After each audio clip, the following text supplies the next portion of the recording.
episode 6 of Beyond the Talk, where we're going to be on the talk and deep dive into healing, growing, and acceptance. Girl, I haven't said that in a long time. Oh, this is part 2 of part 1. At this point, y'all gonna be getting a lot of these because I just feel like it works. Like, it works. Meeting up every week to do one episode and it no more. Yeah, it actually works for us. It definitely does. Because you can get 2 episodes out and we don't have to film every week. But I think right now we should do it every week. Like, I think next Sunday would be good. Hopefully we can get our special guest on next Sunday. Okay. We're going to look into that today. But basically we're going to just run off of what we was talking about earlier.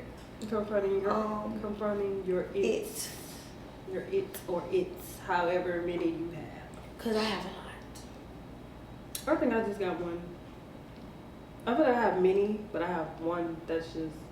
That overpowers all of them. Because I feel like everything ties into that one. So with that being said, what is that one trigger? My future. Your what? My future. Whatever. Why does that trigger you? Because I want to know what's in front of me. Why? That's why I have anxiety. Because I just want to know, like, I want to know what my future looks like. Like, I feel like if I know what my future looks like every day of my life, I might be okay. Like, that's it? I'm serious. Like, I feel like I would have a sense of mind, like peace. A peace? Yes. Like, I feel like knowing what is ahead is scary. It does. And now you're not living your life because you know what's ahead. If everybody knew what was ahead or what was gonna happen tomorrow, it's almost like it's scary. Like death. Right. If we knew 2-3 weeks from now my dad is gonna die, I'm gonna hold on. We hold on to our people, like our fathers and our mothers, for dear life now. But it's almost like I have to. I don't want to live my life like that. I don't know, but I just feel like my future is my trigger. Like, not knowing the unknown. That's what anxiety is. And I'm okay with that. I don't want to live my life with knowing what's in front of me or what's going to happen tomorrow. Yeah. Let me deal with tomorrow when it comes. I don't want to know, but I want to know. I want to live my life. Like I do, but I don't. Because now you're not living. If you knew what was to happen in the near future, now it's not an adventure anymore. Yeah. But that's what I'm saying. Like, you live life to the fullest, like every day is your last because you don't know what's gonna happen. Yeah, but that's just my trigger. My future is my trigger. That's where anxiety comes in at. Like, I lose my mind because I'm worried about what's stop. Where I'm gonna see myself. And let today be your last day. Yeah, I know, but stop. But that's why in the Bible it says, don't be anxious for nothing. But I have anxiety. So, and then not knowing has me unease. And I don't like the feeling of being unease. Like, not knowing what I'm going to do. That's not living. Yeah, I know, but that's my trigger. Like, I'm so sorry, dude. That's my trigger. I can't take that. I can't. That's just my trigger. Not knowing my future. I never thought that you would say that. Really? Yeah, I didn't think that was one of your triggers. That's one of my triggers. Like, the future is my trigger. Like, I worry about the future a lot. I don't worry about the future. Like, I overthink because I overthink a lot. Yeah, I overthink about the future. But with my overthinking, it's already situations that I'm in. I don't worry about. Yeah, you understand what I'm saying? Like the outcome of a situation. But I feel like it's little things. Like, I'm not gonna say it's everything about the future, but it's specific things about the future that I just want to know. Like, I feel like when God tells me certain things, I be happy because I know this. Now I know. So now I don't have to. But what if when God tells you certain things, it don't play out in the way that you saw it or you thought that it would happen? I don't care. As long as whatever He showed me is what it is. And if I got to go through a whole bunch or what if God is showing you things for later? or for me? No, I know for sure that It's for you? It's for me. I Okay. know because he told me twice. So I know this is mine. That's bull crap. But No, I'm just saying because it works like that. Yeah, but no, I don't think he gonna show me this for nobody Okay, else. This works is, like this that. is mine. Okay. So what is your? mine? That's for you. So what is right? That's for her. So what do you do on a day-to-day basis What do you mean? because that's not living. Oh, That is horrible. what I do now Honestly, to like friend. cope with it, or Yeah, to deal with it? to deal with it. Like, what are you doing to not think that way? I don't think I should just think that remind way. myself of God's promise, what He promised me, and whatever I'm gonna go through. Like even today, a few days ago, I was telling my mom, like sometimes we go through things, and the hardship that you may take, that's the reason God is gonna bless you. So even when I had that conversation with you, when all that stuff happened, God had already promised me something before I knew that. So that's the reason I'm gonna bless you. I'm gonna show you the impossible, and I'm gonna make that impossible possible. So I just remember what He promised. The promises that He That's what holds me on. And Like that's okay. that's my root to God. I'm gonna hold on to this promise because That's all what the nights that I cried right. for this, all the nights that I, worried about this, it took for me to let go the rope a little bit, for you to work on me, for you to start showing me things. Right. So, but a lot of times we don't wait on that time, or we don't give God the time that He To needs. fulfill His promises. Yeah, or even to show you that this is what I promised Right. you, because you're not in my sight. Right. I don't see you. I I see don't you. know you. Right. So now that I'm in a situation where I'm spiritually aligned a little, but I still fall. But I know my course, and I know that I remind myself every day, God, as many times as I fall, I'm gonna keep coming back to you every time. I don't care, even in the convictions, I'm gonna keep coming back. I'm gonna keep coming back. Yeah. Because it's something that you promised me, and I want to make sure I get to that promise. And then too, when God show you things or the promises that He has for you, don't use that as a reason to not still seek Him. Because He had to deal with me, even when I redid my room, and I put pictures all over my wall of myself, and I put one in my bathroom, and I had something to somebody, and he was like, well, why you got a picture of yourself in the bathroom? I was like, I don't know, I just felt like if something was missing, I just didn't know what it was. And he was like, he said something, I don't know the word, but then I looked up the word, and I ain't like that. I ain't like the word, like what the definition of the word was. And then the next morning I got up, and he was like, God was like, I see you all in this room, but where am I? That's deep. Where am I?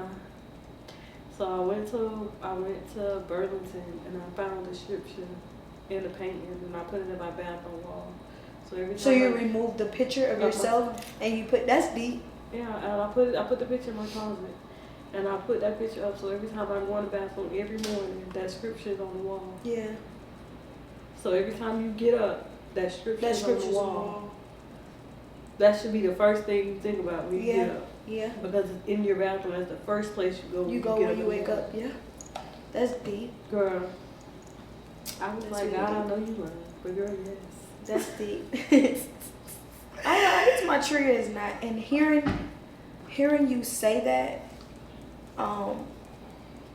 for me, my trigger is something that I can overcome. You know, cause you think about my trigger or your trigger. I'm like, okay, in my mind, my trigger real little, girl. You better get with the program and stop letting people control your emotions and how your day gonna go. Cause that's really my trigger. That's it. I don't like when people, they talk about Jesus Christ. So I need to get an understanding in my head that they're gonna talk about you to the day you die. To the day you die. Damn if you do, damn if you don't. It's gonna be something someone always have to say about me. Look at me now. I'm doing a podcast. I rarely talk to people. I stay out the way. Right, get somebody I'm else not to do perfect. So yeah, I still curse in my downtime. But I try to walk in what I'm speaking. Walk it out. I So try you to never want to be fulfill. a hypocrite. Yeah, I try to fulfill what I'm speaking. Yeah. So each Sunday, I try to walk in whatever I talked about in that podcast. I try to take it to work and walk in that and fulfill that. Mm-hmm. Now I was telling my friend at work, I was telling her like, I walk with my head down a lot at work because I'm so tired of being in a situation at work. Mm-hmm. I don't talk to people. I stay, now I'm back in my area that I have my own office. I don't have to deal with people. Right. And I love it there. And I stay away from people. And I only talk to her. So if I'm not in her office, I'm in my office. Right. You understand what I'm saying? Mm-hmm. And it works for me. Yeah.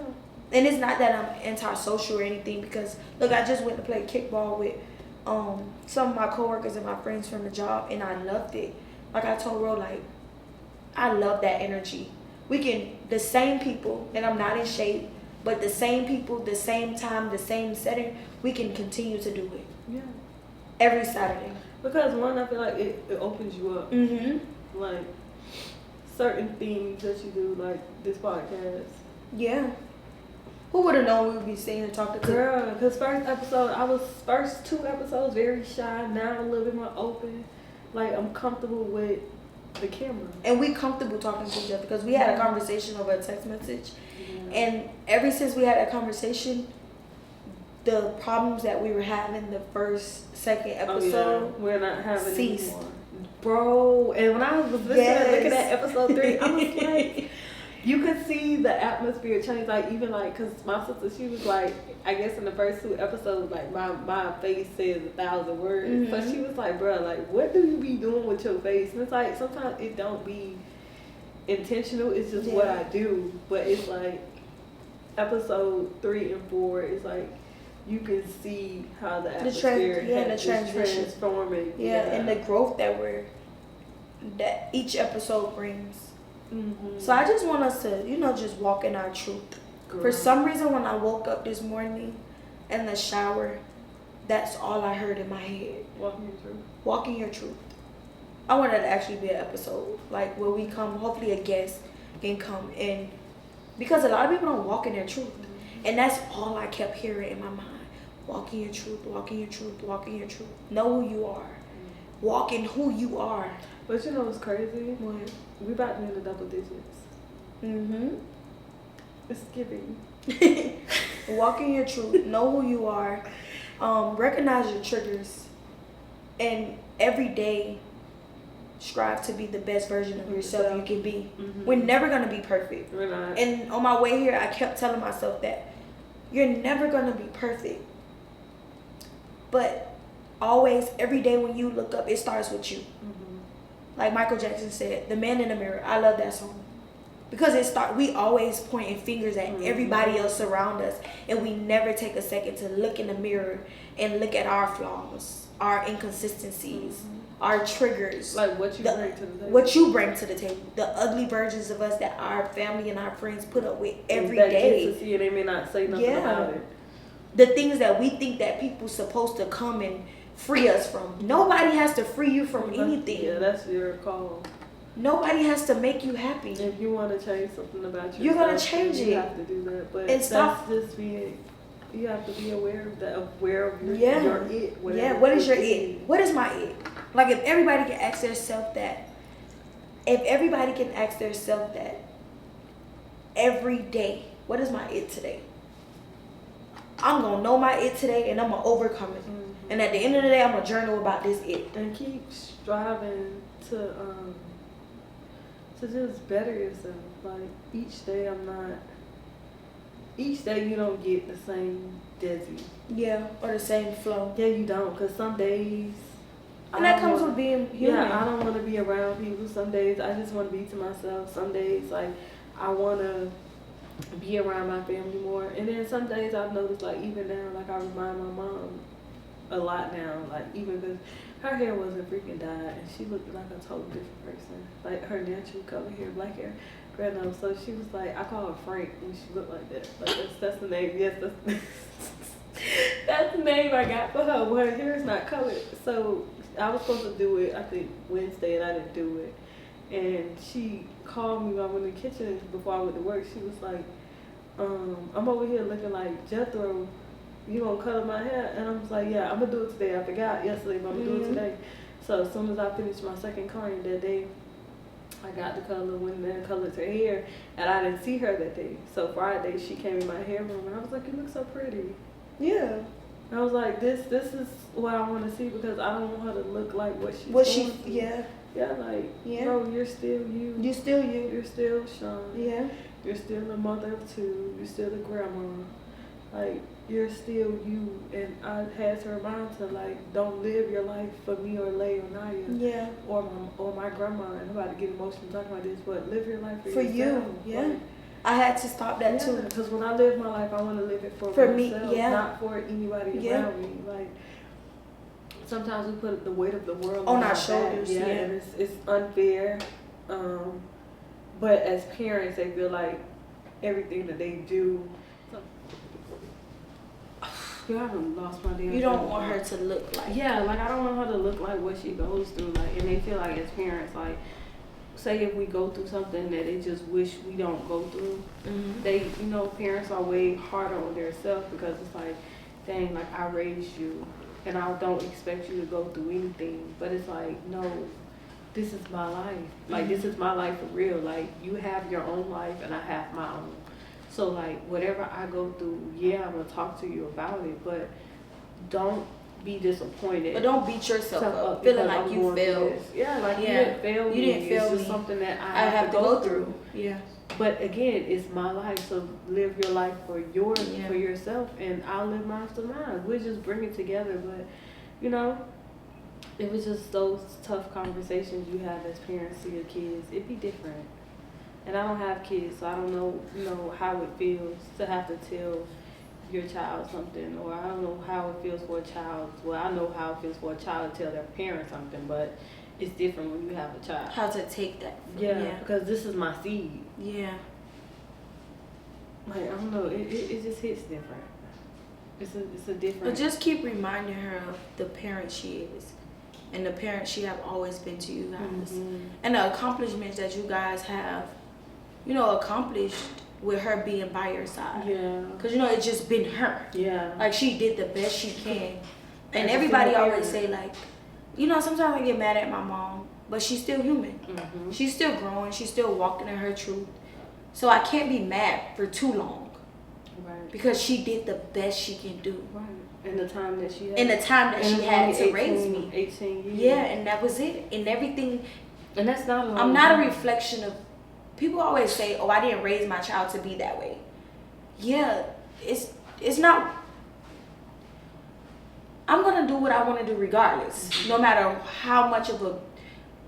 Whatever you did when you raised me, how much of a good, I always feel like they I don't know how to say it, but they down themselves because they think they can do better, or they think they failed at raising us, and it's not that. We're gonna turn out how we want. We're gonna do whatever we want to do. We could have the best parents in the world that provide us with the best education, the best experiences in life, the best parenting they can ever give us. But at the end of the day, we're gonna still do whatever we want to do because it's our life. Because it's our life, and we're gonna have to go through things that our parents are not gonna be in control of. It's out of their hands. You understand what I'm saying? But at the end of the day, they did the best they could. They could of raising us, and that's fine. And I think my mom did a hell of a job. Like, I don't know about nobody else's parents, but like, I had to learn things on my own sometimes because I wanted to play tough and not listen to her, and that's what I got. You understand what I'm saying? But she didn't fail me as a parent. Right, she did everything. She did as she could, and whatever she knew or how to do it. Yeah, 18 years is not a lot. But parents are parents forever. Yeah, you're a parent forever, but after that child turns 18, they're legally grown. Yeah. So it's like that's when they really start to experience the world, because now you're out of high school. Yeah, you're the going world to is college, cool. and especially if you're going out of state, you're by yourself. You're not with mommy and daddy no more. But like, you have that's a to different hold. experience. I feel like that's when you have to hold those key values and those things that your parents taught you. Mm-hmm. And you have to also walk in your truth. Mm-hmm. But never forget what your parents taught you. Yeah. To conquer the world, to be successful, to be respectful. Yeah. You understand what I'm saying? So we bring all of that in and one, and still be able to walk in our truth. Right. Because our parents never told us or taught us. Well, not my parent. It's What the heck you looked at me for? yeah, but I just feel like just walk in your truth. Everybody's not gonna like you. Everybody's not gonna like your parenting styles, even when it comes to parents. Everybody's not gonna agree with you. Just walk in your truth. Know your triggers, and be that person that looks in the mirror and judge you first before you judge anybody else. And have an open heart. God always have an open heart. I pray that God allow me to see people how He see them, and we'll be okay. Check this out. This doesn't happen every day. Well, we're gonna close this episode out, and we're gonna close it out with the infamous question: beyond it all, what would you take from this episode? But this don't happen every day. What the hell? Y'all, we filming with somebody, and It's a bird. it's a bird. Yeah, but it's yellow. Yeah. It was on the floor there. Oh my I God. think it hit itself. Oh, it was just laying there. Yeah. Oh wow. But beyond it all, what did you take from this episode? I took to just walk in my truth, knowing my triggers, being aware, because the first step of healing and growing is being aware and accepting what you're going through. So walk in my truth, know the ins and out of it, understand who I am, Right. and everything else will follow. That's What did you true. get from the episode? This episode, I've got to not be anxious for nothing. To allow everything that's gonna happen. Yeah. Be accepted of it, be open to it, and just enjoy that life is gonna throw you curveballs. Mm-hmm. And it's how you get through those curveballs that matters. Yeah. So, just like I said in episode 4, just let the ball roll. Yeah. And wherever it stops, it stops. It stops, and you deal with it right then and there. That's it. Don't worry about what was going to happen tomorrow or once today leaves. Yeah. Leave it Leave there. it. Pray about it and leave it there, Leave and it we'll be alone. okay. Mm-hmm. But thank you guys for joining us for Episode 6. episode 6. And we want to thank our host, Our for host, allowing us to use to this host space. in this beautiful space. No, seriously. We're gonna also tag the apps of where we got our space from. Yeah. So if y'all need in the to comment book, section. So if you need to book or anything like that, he's very respectful. He's Right. gonna respond. right? But yeah, I just want to give him a quick shout out for that. Yeah. Because he was a dope host. You know, Yeah. you don't get that. You don't get too many of those. You know. So y'all book with them, and I hope y'all enjoyed the experience just as much as we do. And we are signing out on episode 6. Bye.